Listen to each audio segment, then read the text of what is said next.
reverse each word in a given string.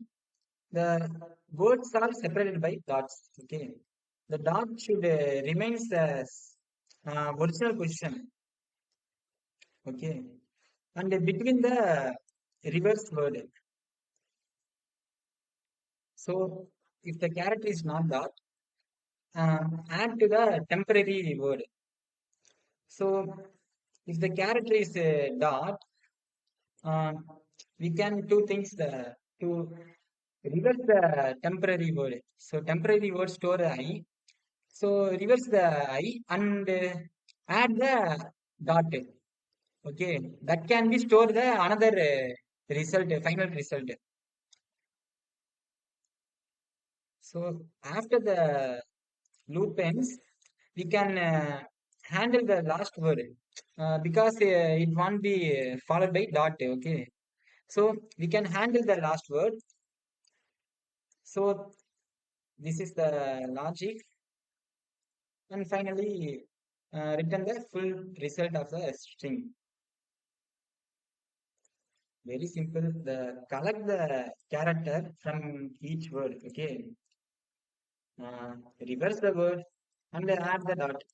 That's it. That's logic. All right. Let's dive into the code. I already finished the code. So what's happening here is we have two things. Result, temporary word. Result will store a final output. Okay. And a temporary word like a temporary storage for each word. We're using a string builder. It's a mutable. So that's why we're using a string builder and we have two things. And next, loop through the characters, input string one by one.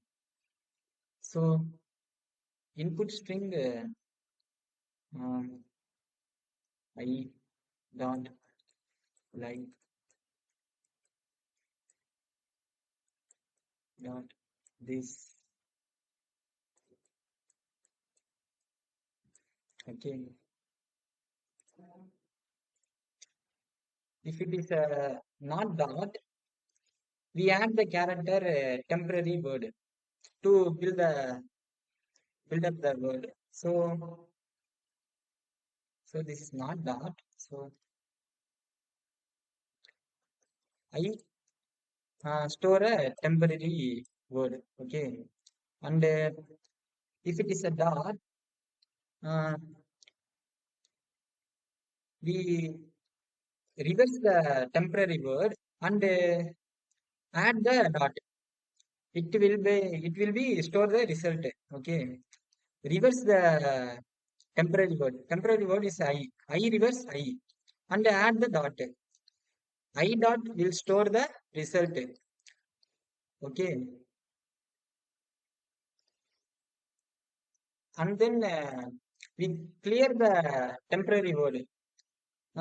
We store I dot into the result.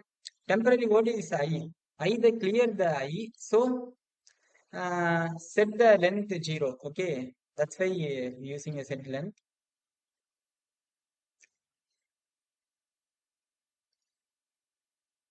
After the loop ends, we handle the last word. Last word